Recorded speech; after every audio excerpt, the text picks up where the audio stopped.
Yo, what's up? What's up? It's your boy Mad Scientist. Yes, we are here once again. We are here once again to have a full discussion about music, and I love it.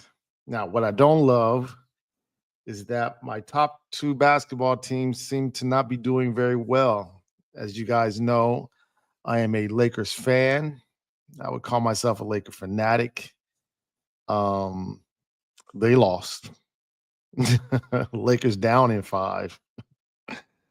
Oh Lord, so much jive. Tried to stay alive. Lakers go down in five. Woo.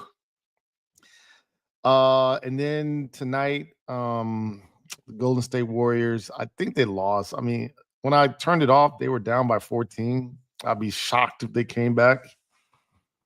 It would take an Herculean effort. Hey man, it's time to start watching the Dodgers. That's how I look at it. That's how I look at it. All right, listen up. Let me go ahead and do the intro. Hey, what's up? This your boy Mad Scientist on the all new Power 97.5 LA. Today we are just talking music, where we bring you vital information about music production, promotion, and distribution every week right here. We're on the Power 975 LA radio app. Download the app from your favorite app store, either Apple, Amazon, or Google. My bad. Or go to the website, power975la.com. That's power975la.com. All right. For those who are watching me on YouTube, you guys are probably thinking, like, wow, Mad Scientist looks down. He looks tired. For those who are listening on the radio the next day, you guys are like, how are you tired? They just started. It's 10 o'clock a.m. Because I do this live on Friday nights, and then I send it up to the people in charge, and they play it Saturday morning at 10. I think I could do it like 10 o'clock in the morning live for everybody, but yeah, a lot of times I got events on Saturdays, so I kind of like to chill for a minute. Anyway, um, also just kind of want to let you guys know that this is part three of this particular series.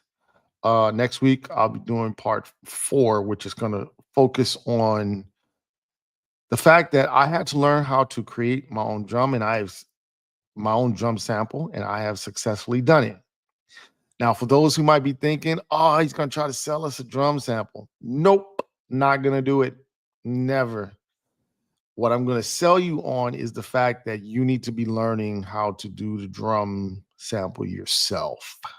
Okay. And we're going to go into a full discussion, but I just kind of want to let you know, make sure you log in next week for sure. Because, um, what we've covered, and the whole point of this is hip hop music is just going to have to be louder. That's the whole point of this. Hip hop music is going to have to be louder. And if you are a hip hop producer, if you're an R&B producer, you're going to have to make louder music. And in order to accomplish that goal, you're going to have to develop some new skills, my friend.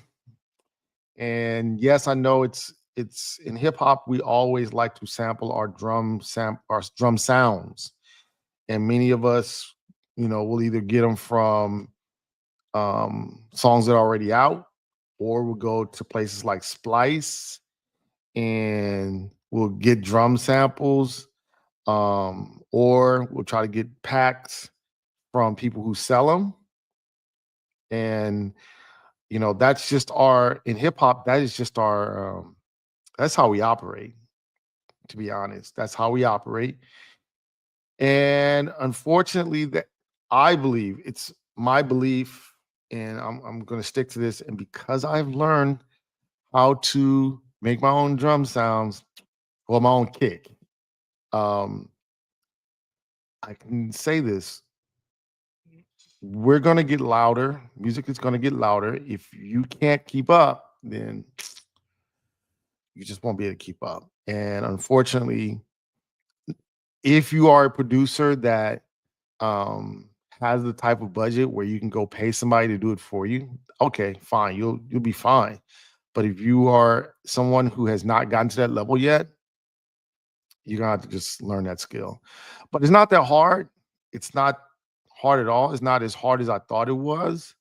There are tools out there to kind of get you along the way, but there are some things that I need to bring to your attention so that you'll know, like, hey, okay, this is how I made that happen. All right.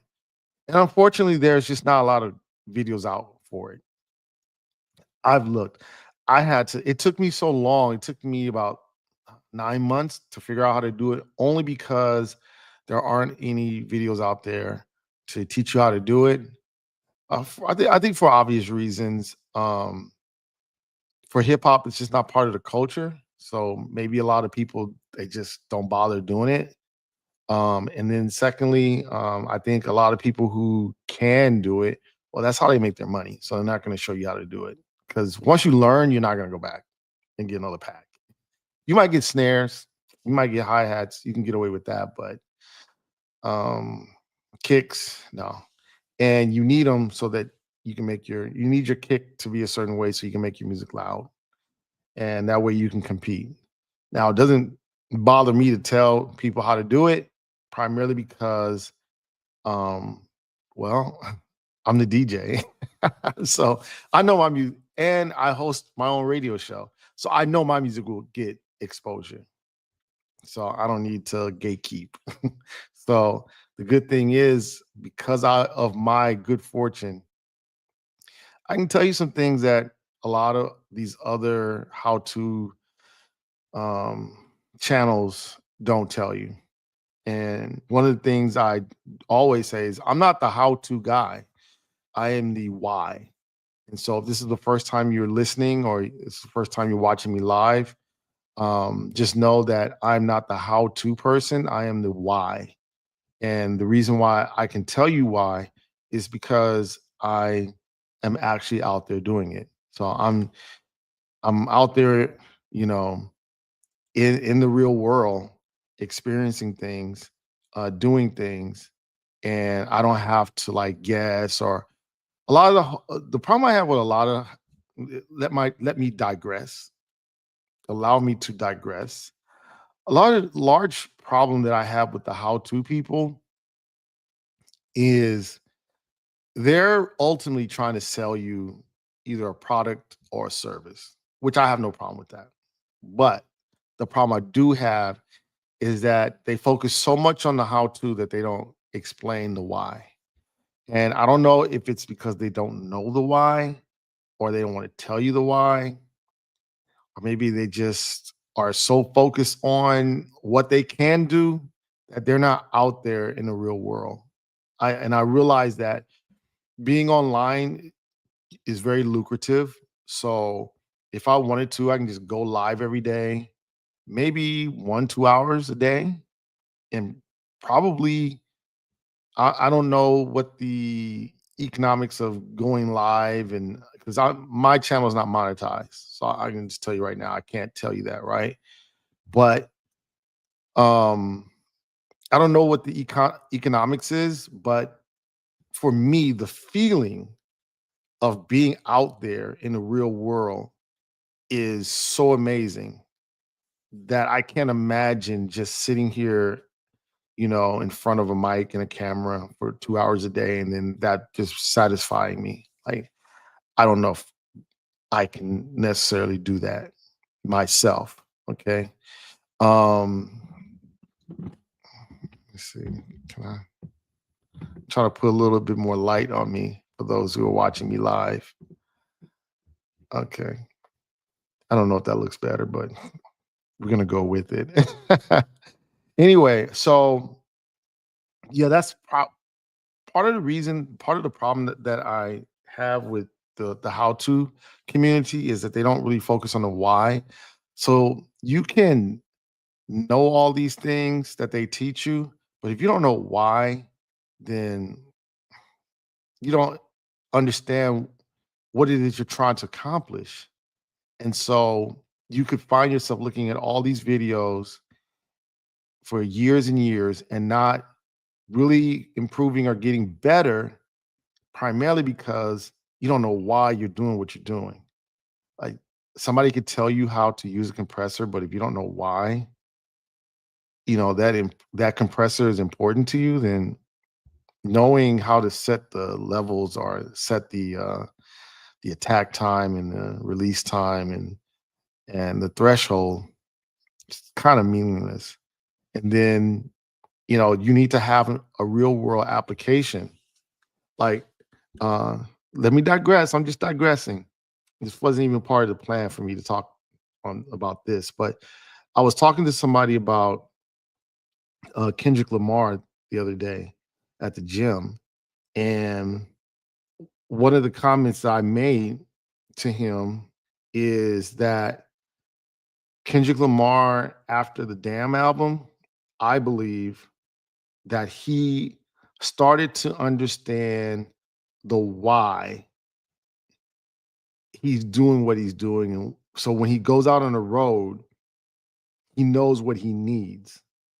So what do I mean by that? Meaning that I think when he came out with his first classic album, he was making songs, right? It was a story, but it was a collection of songs that came together to make to tell a story.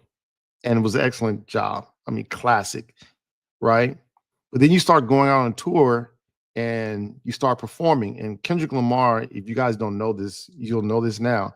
He is a true performer. He's not going out there and saying, well, let me just, I know they like this song. Let me just sing it and get my money and be out. That's not Kendrick Lamar. He wants to put on a show. He's looking to entertain you. Okay. One of the best concerts I've seen with Kendrick was the Mr. Morales tour, the one he did in Paris on HBO. If you haven't seen it, go look at it. Don't think about, oh, he's just doing Mr. Morale. Forget about that. Just go watch it. It's because I can tell, and I'm a performer. I entertain, so I could see it that he understood exactly why he's performing the songs that he performs, and he knows what he needs. So when he goes back into the studio, what was he missing? Well, I'm a DJ, so I can tell you, he was missing club bangers. Okay, he was missing. So when GNX came out, it just made perfect sense. Okay. Also, there is and I'm not going into a deep dive about Kendrick. Trust me, we're going to talk about a subject, but there is a song on Mr. Morale. Hold on, I got to get the name of it, Mr. Morale. Um, studio album. Um, what's the name of it? I always play it too. Die Hard, right? That song right there is a repeat of a style that he continues. And, that was pretty much like a brunch song to me. It's a brunch style.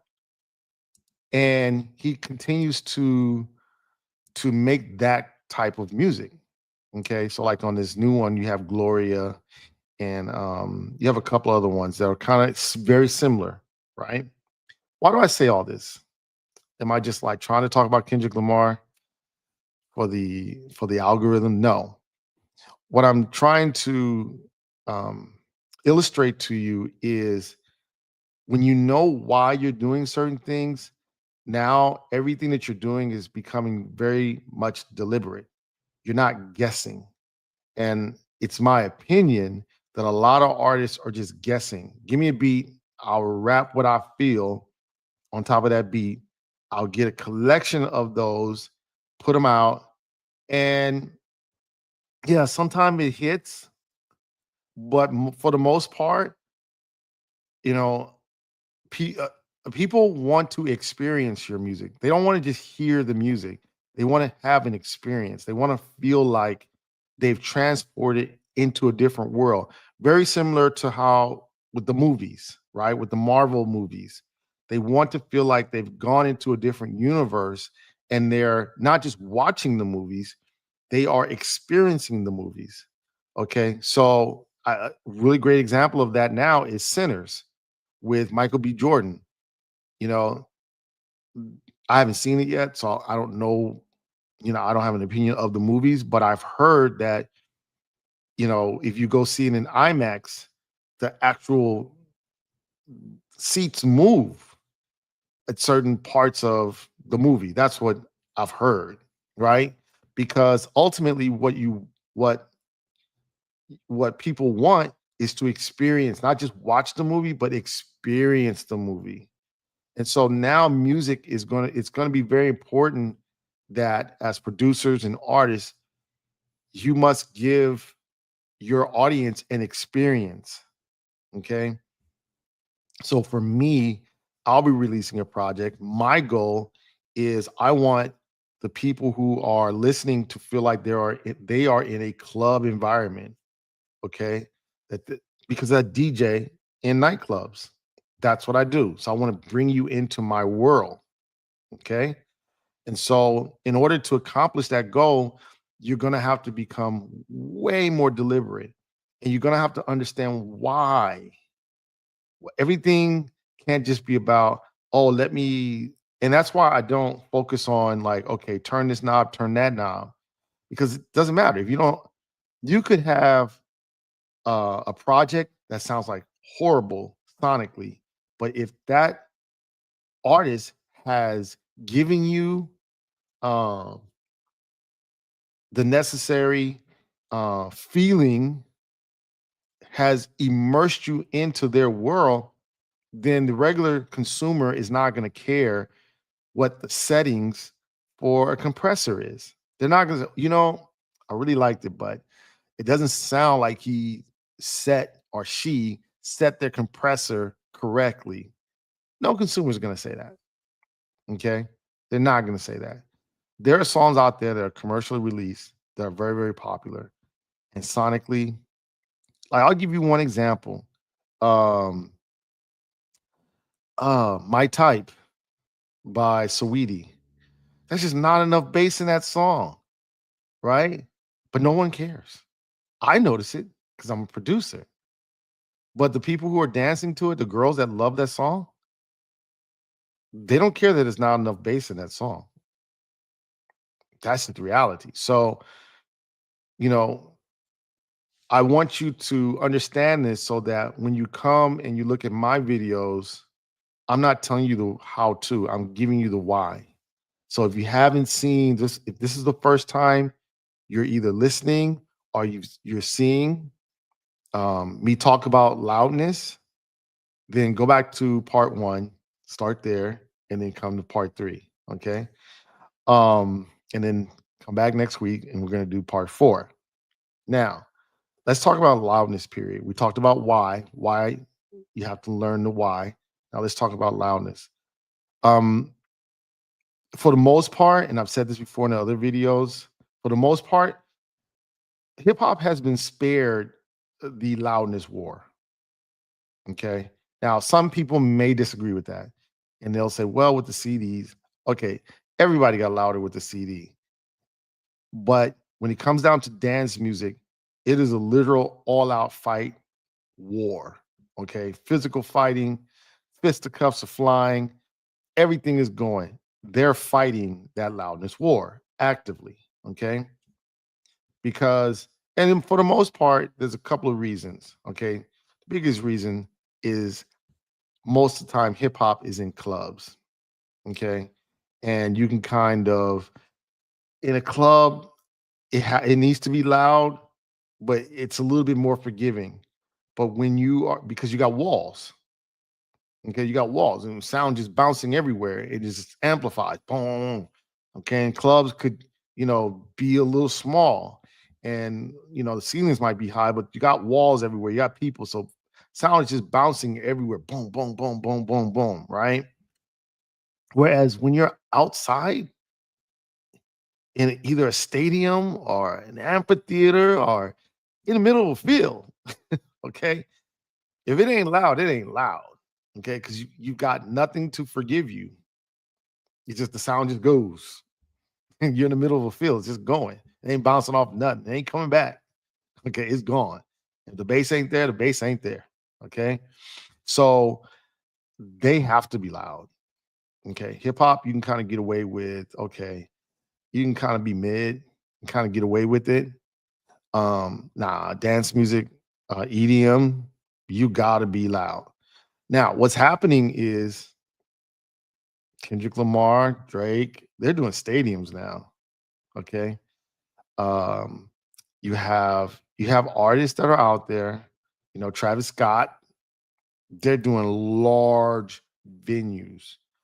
Um, Chris Brown is doing stadiums. Okay. So what that means is that a lot of these top artists like Drake, Future, they gotta be loud just because of where they're presenting their music. They're not in small clubs. Like Drake is not in some small club unless he wants to be, you know, unless he wants to do karaoke, then I'm there. But no, he's not doing state. He's not doing small clubs.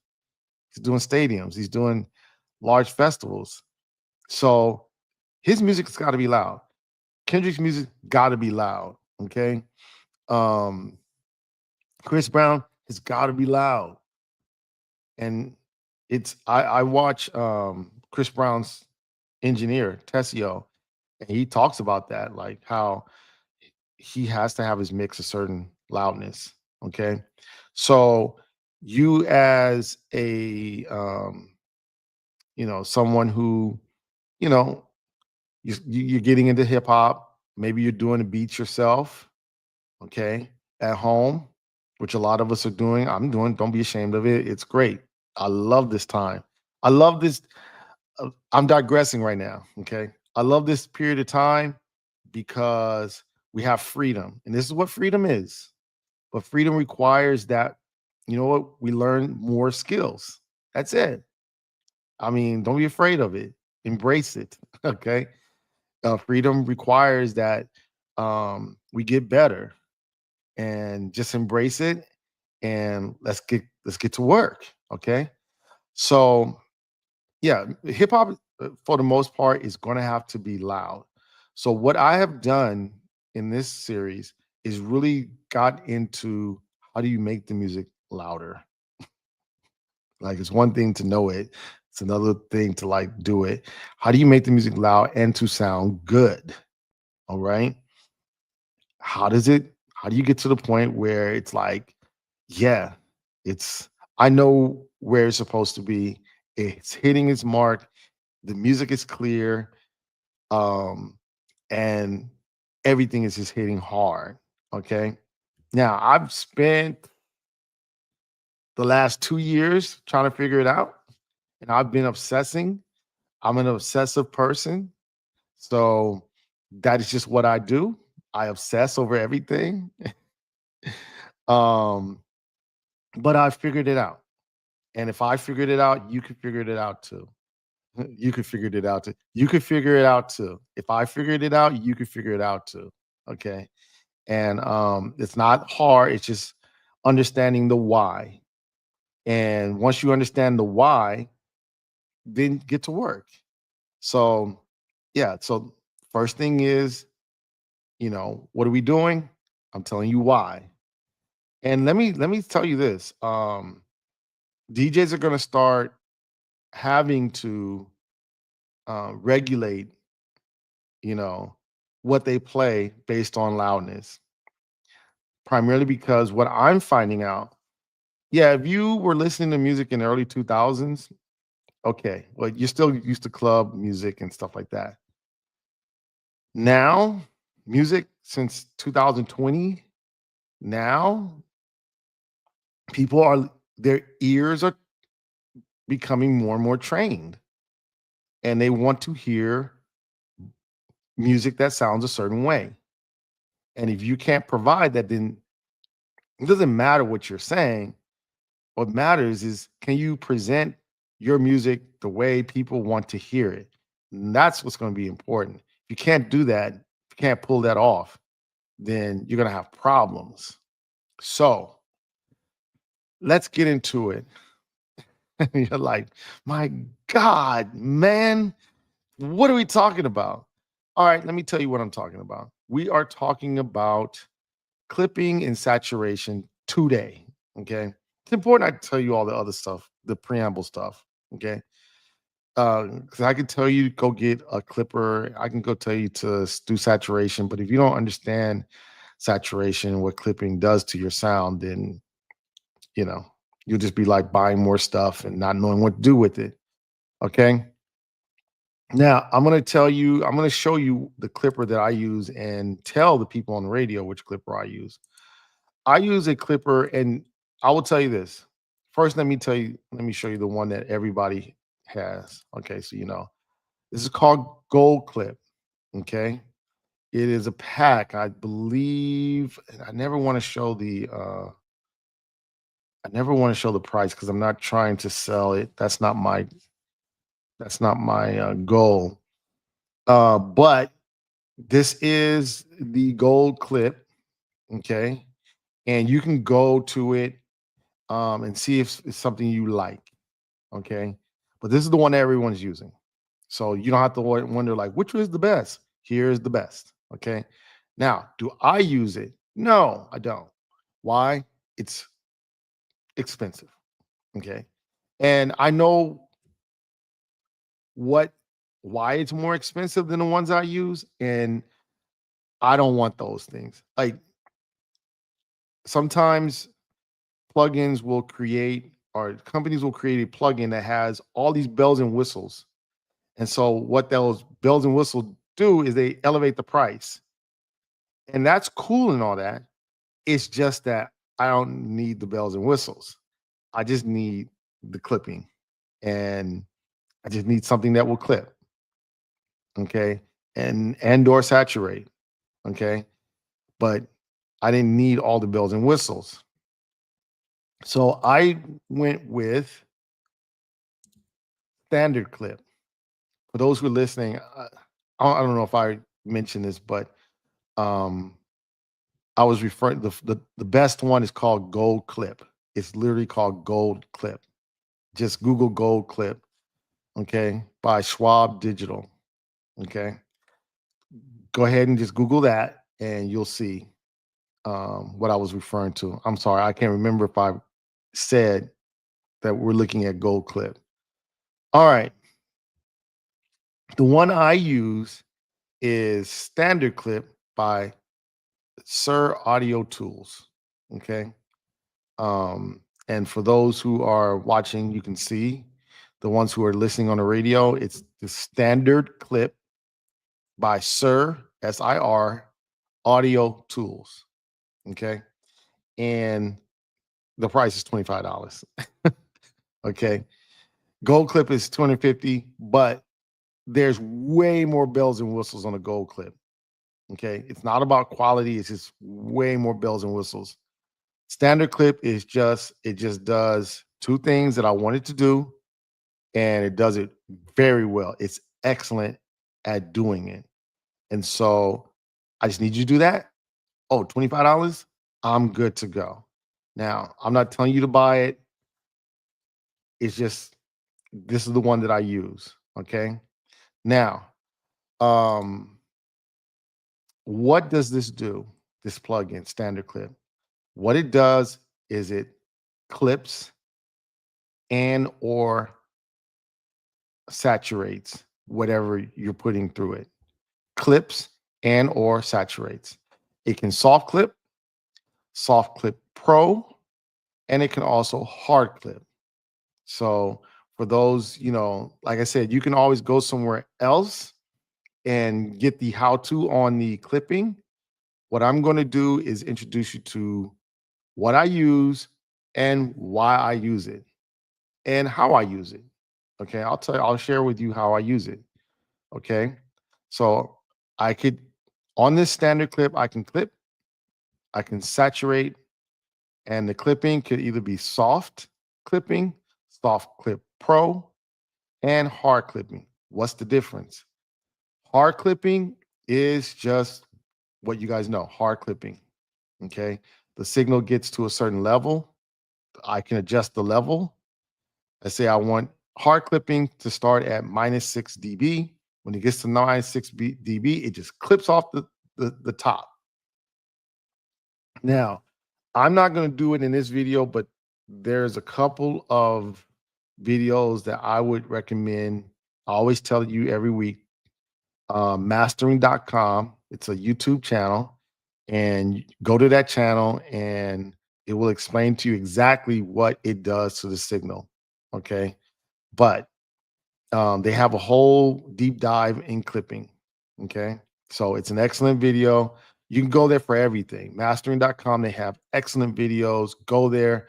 They deep dive into everything. Okay. Which I don't do. Now, so you can either hard clip it, soft clip it, which is a different type of clipping, or soft clip pro. Don't ask me what soft clip pro is. I still haven't figured it out. I don't need to use it.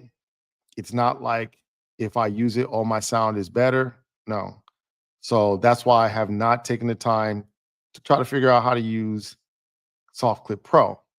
I use just regular standard soft clip. Okay. It's soft clip classic. Okay. And what the difference between hard clip and soft clip is that hard clip only clips the top. The soft clip affects the entire signal. Okay. And it sounds good to me. My music sounds good. I like it. I'm happy with it. And then I push it up to 25%, which is very small saturation. It's a very small amount of saturation. So it says soft clip saturator. There's a little bar that goes across for those who can't see. But I saturate at 25%. Now you'll also see that they have an oversampling. I only oversample up to 8 times, or times 8, or x8. I don't go up to x32. It's way too much overkill. You can go to times 8, you're good to go. Saturate 25%. That's me. Um, the reason why I only go to 25% is because I am adding saturation throughout my entire process, or mix um, parts. So I'm adding this standard clip on every drum sound, every one of them, all of them, kick, snare, hi-hats, bongos, whatever it is. I'm adding this on. Okay. So everything gets saturated, right? And everything gets clipped. Now, with the drums, so that's on the individual track. So I have a track that says kick. I have a track that says snare, clap, and I will soft clip and saturate up to 25% on every individual track. Then I'll send all those drum tracks and bass, and I'll even do the soft clip and saturate on the bass. Okay, or the 808. Same thing. The only things that I don't soft clip and saturate on are the musical sounds. Okay, because a lot of times when you clip on the musical sounds, I have found that you can really hear the distortion. Like there's no way that you can, because just the way the wave is created. Drums are essentially noise, a lot of noise. And even though kick is not a lot, it's a sine wave, 808 is a sine wave, we like to hear the distortion on kick and 808s. We don't want to hear distortion on a flute. Okay. It doesn't sound good. Trust me. Okay. So I don't really saturate. at the individual track levels for music. Now, when I get to the next level is the the oh Lord, I can't believe these words escape you. The group channels. I will do that again. I will clip, soft clip, and I will saturate 25% on all of the all of the group channels. Okay. So I don't know how you group your channels, how everyone's a little different, but the way that I do it is I will have just a kick group channel, okay? A little bit more saturation. Just a snare, all the snare elements, all the clap snares, everything else on another group, and I will clip and saturate that. And then drums, total drums. So that means I put all the drums together from the groups, right? Saturate there and clip. And drum and bass, saturate and clip. And then I will saturate and clip a little bit on the music.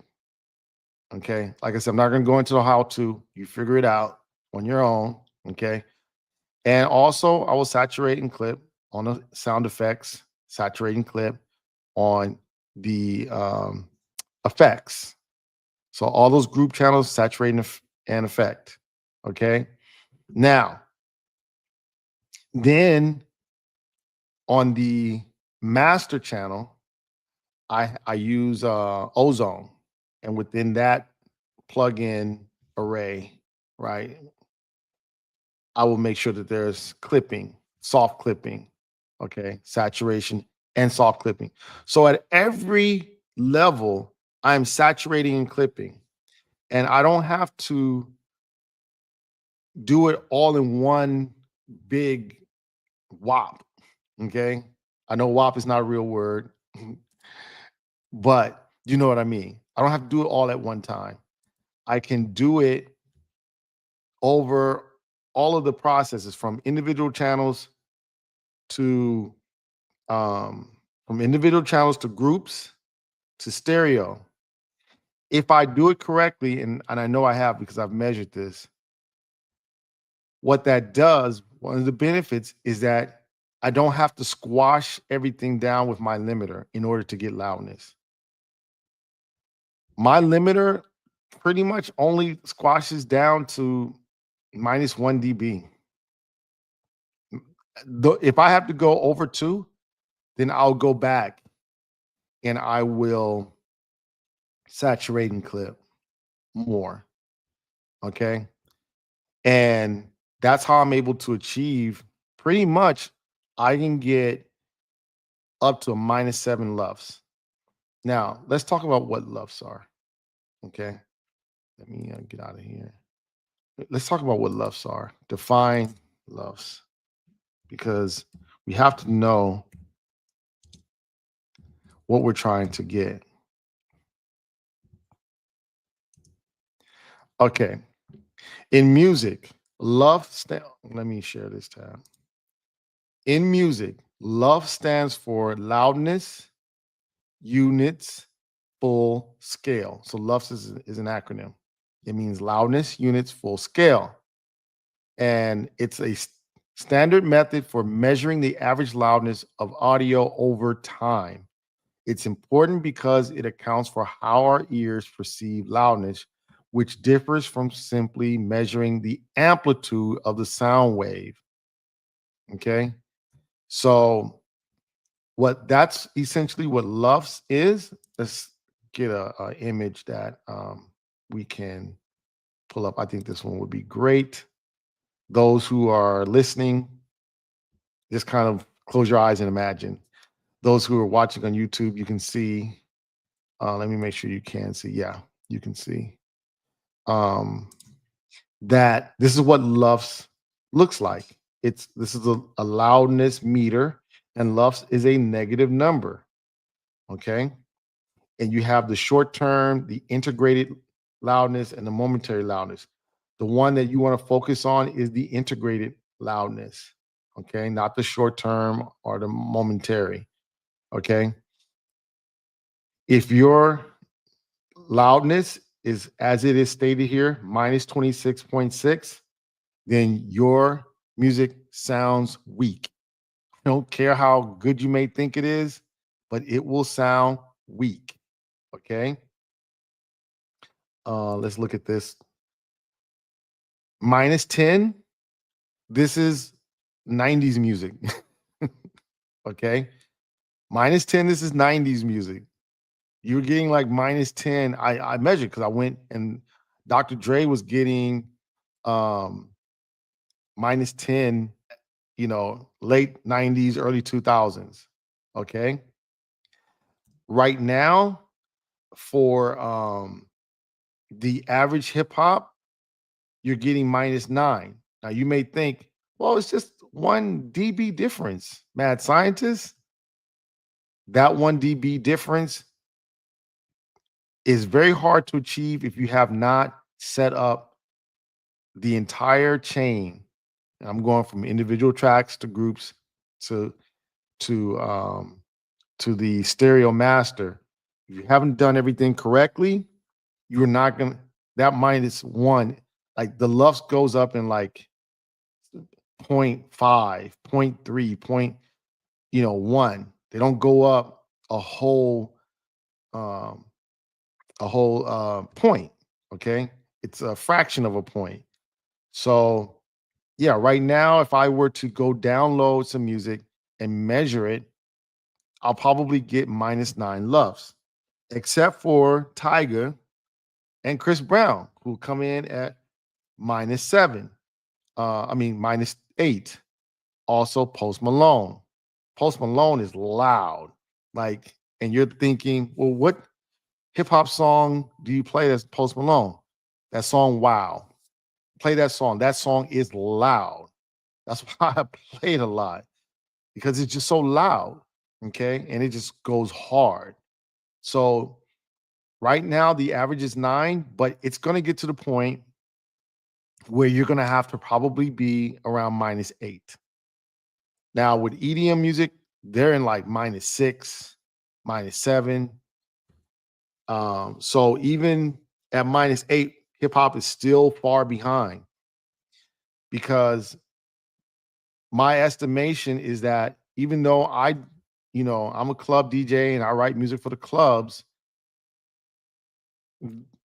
people are going to start getting used to hearing the music loud. They're going to want to hear it at a certain level. And if you're not delivering it to them, then you're going to sound like if you like when I play like music from like the late 90s or 2000s, it just sounds different. Okay. Now people like the music, but and they kind of account for the fact that okay, yeah, that's old music. You don't want to be putting out music now and people saying, "Oh, that's old music." You don't want to sound like old music. Even if your whole idea is to have a 90s sound, you don't want it to be soft like 90s sound, okay? You want your kicks kicking. You want your beats banging, okay? You want that bass just coming through nice and full, okay? I'll give you a confession. I'm writing music, and I'm going to be releasing a project very soon. And I have certain people that I let hear my music before I put it out. And one person told me, is like, man, your beats are just carrying your project. Like, it's just your beats are so hard. And I'm like, okay, cool. I'm good with that. I'm a DJ. I'm a music producer. I'm not a rapper. I'm not a lyricist. I'm a rapper, but I'm not a lyricist. I'm not Kendrick Lamar. Okay. So, but I'm Kendrick Lamar with the beats. Like one of the best. I'm hitting hard, and I don't have like an engineer or a mastering engineer that's cost.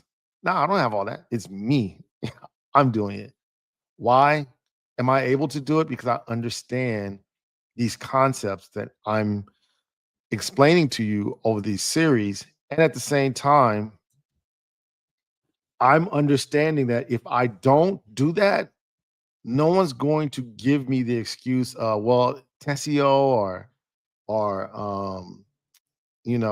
one of the other mix guys, mixed by Ali, he's not mixing mine.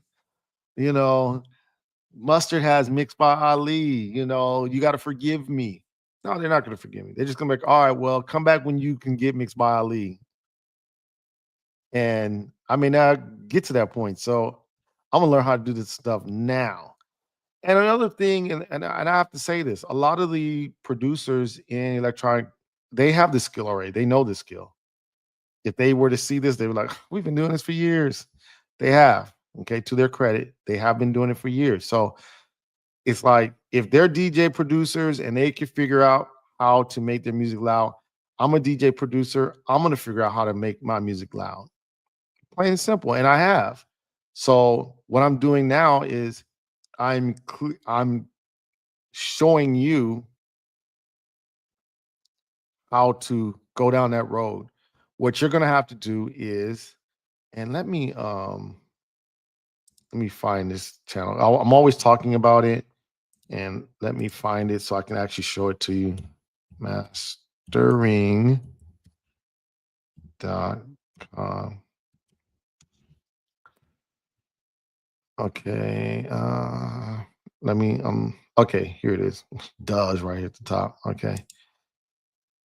Okay, so for those who show this tab instead, for those who have me on YouTube, and it's important that you find me on YouTube. I mean, yes, you can listen on the radio and I get it, but find me on YouTube. That way you can see these videos.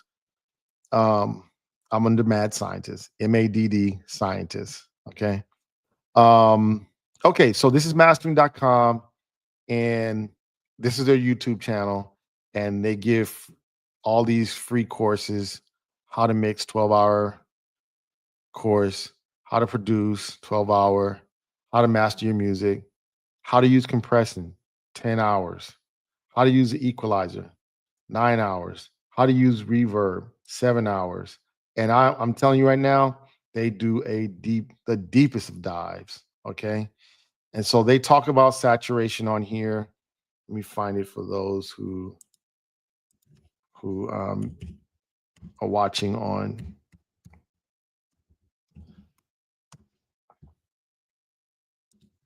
saturation. Okay. So they talk about saturation on here, mixing with saturation, everything you need to know. And um they go into it. Tape emulation and saturation. They talk about the different types of saturation that you need to use. So and let me also say this. Um, hold on, let me go back to this one. There are, in case you haven't heard me say this in other videos, there are different type of saturation. There's uh tape emulation, there's tube, and then there's oh Lord, electric. ele- like I'm like losing my language right now. Hold on, I want to say types of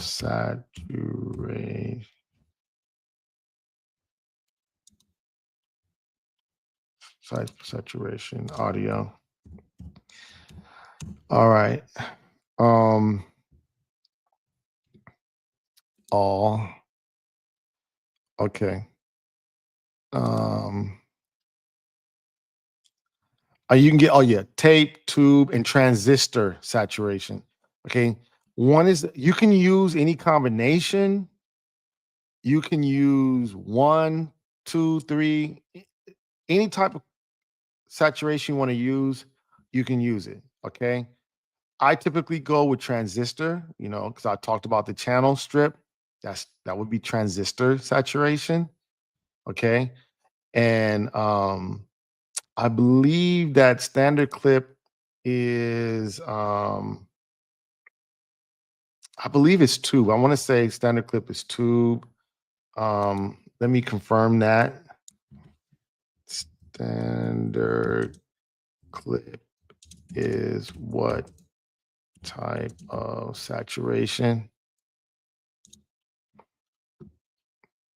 Sound clipping, hard clipping, oversaturation, analog style distortion, warp character. I'd have to like find it. I'm not gonna find it today, but I want to say that it's not tape. I want to say it's either tube or or transistor. Okay, but yeah, you can use whatever kind you want. It all depends on your sound, okay, and what kind of sound you want to provide. And the only person who knows that is you. So you make that decision, okay? One is not better than the other. It's just a matter of, do you like Nikes or do you like Adidas? You know, one shoe is not better than the other. It's just, do you like red or do you like blue? Do you like pink or green? You make that decision, but you're going to have to use saturation at every level. Okay. So go back where I talked about the channel strip. Go back where I talked about the compressor and the limiter. Okay. And today we're talking about clippers and saturators. And for me, I'm not going to say, this is standard operating protocol, but for me, if I'm what I have found is that I have to use less plugins. Yes. Let me get back to the large size. Let me tell you, let me look you in the eye. I use less plugins now, and my music is louder, clearer, and I use less plugins. Now, maybe someone else will say, yeah, but I could get even more. Okay, fine. Add more ways to put, find more ways to put more saturation and clipping. Fine. The whole point is get your music loud and clear. Okay. And if you could saturate and clip and find another fancy way of doing it, put in the comments. Let me know. You share with me, I share with you. But now you know that, yeah, you're going to have to saturate and clip. Okay. So to summarize this up, why are we talking about this? Because your music is going to have to be loud in hip hop. No more that, all weak sounding, all like low sounding, but hey, listen to it. It's so deep. Those days are over. Number two, I'm not going to tell you how, but I'll tell you why. Why does your music have to be loud? Because of the venues that we are now going to be um, pushing our music out. We're not just in nightclubs and boom boxes anymore. And now the fans are going to start being used to hearing loud music. It's going to be the new sound. So you're going to have to like start learning now because you don't want to get to the point where you put a project and now you sound dated. Okay. You don't want to sound dated and you will sound dated. Okay. And this week, what were we talking about in order to get the music louder? We're talking about clipping and saturation. Now you can find any clip or saturator. It could be two separate plugins. Just all it does is clip and all it does is saturate. There's a lot of them out there. Okay. You can figure it out. The one that I use is standard clip. Okay. And the reason why I use it because it's $25 and it does the job that I need it to do. Okay. And for those who are watching on YouTube, I will show you again. It's standard clip by SIR Audio Tools. And why do I use it? It's $25 and it does the job that I need it to do. Plain and simple. Somebody else may say, I use a different one, and I would say, go ahead, use it. I'm not going to change unless I get it for free. But at this point, unless I get the plugin for free, I'm not changing. Okay. And so yeah, and I've been able to do it with success. And then how do I use it? Just to recap, I use clip and saturation on every individual track except for music. So that's all the drums and the bass and the 808. And I use it on every group channel. And I use saturation and clipping on the master. And I'm able to get up to -7 loves. Up to -7, to be honest, you know, it's just kind of crazy. And I mean, I can go higher if I wanted to, but I was like, nah. But I end up scaling my project down, and this is probably going to, if you encounter this, then here's why. Okay. I will tell you that you may encounter this. I'm putting out a 6-song project. 6 of the songs, I could probably get them up easily minus 7 loves because it's like club stuff easily. Okay. Without smashing my limiter down. Like my limiter is usually around -1. Okay. dB, -2 at the most. Okay.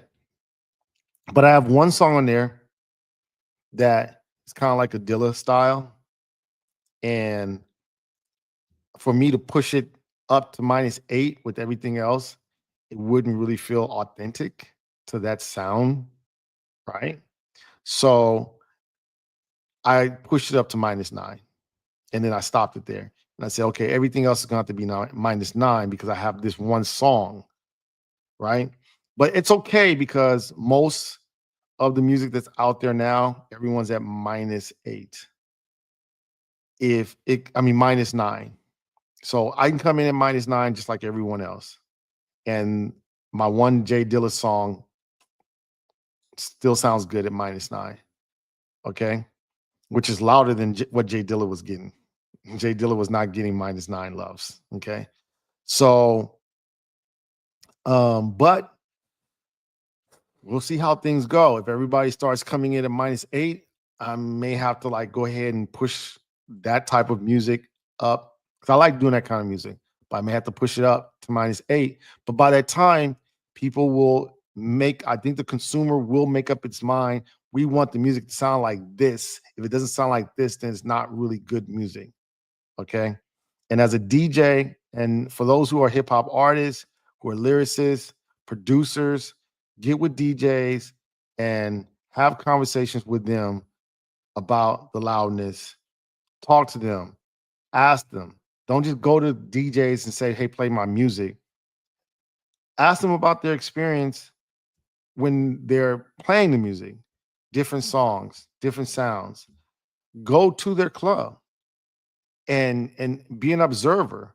Don't just go there and say, "Oh, I'll play my music." No, be an observer. See how people react, okay, to different music, okay? And then, you know, find out what Shazam the music that they like and that sounds like what you're doing. And then, ask the DJ like, "Hey," or a producer or someone, "Hey, can you measure the loudness of this track?" And that will help you out a lot to at least understand. I've had some of the artists that I work with actually come to the club and listen, and they're like, "Oh, wow, I see why you're obsessing over this." Yes, because they get to hear it outside of their headphones or outside of Spotify, which is going to take your loves down to -14. But we'll talk about that next week. So anyway, I want to recommend that you do that. Okay. All right, listen up. That's my time for this week. Thank you so much for your attention. This is your boy Mad Scientist, and yes, this is the all new Power 97.5 LA radio. If you haven't downloaded the app, please download the app. You can go to Apple, you can go to Google, you can go to Amazon, download the app. Okay, Power 975 LA radio. Or you can always listen to us on our website, power975la.com. I'm here every Saturday, 10 a.m. until 11 a.m. And I will see you next week. Thank you very much, everybody, for listening. I appreciate your time. And for those who watch me on live, I appreciate you as well. Okay. I will see you next week where we're talking about the importance of a kick drum. And you're going to have to learn how to make your own kick drum. Sorry. This is how it's going to have to be. All right, you guys, I'm done.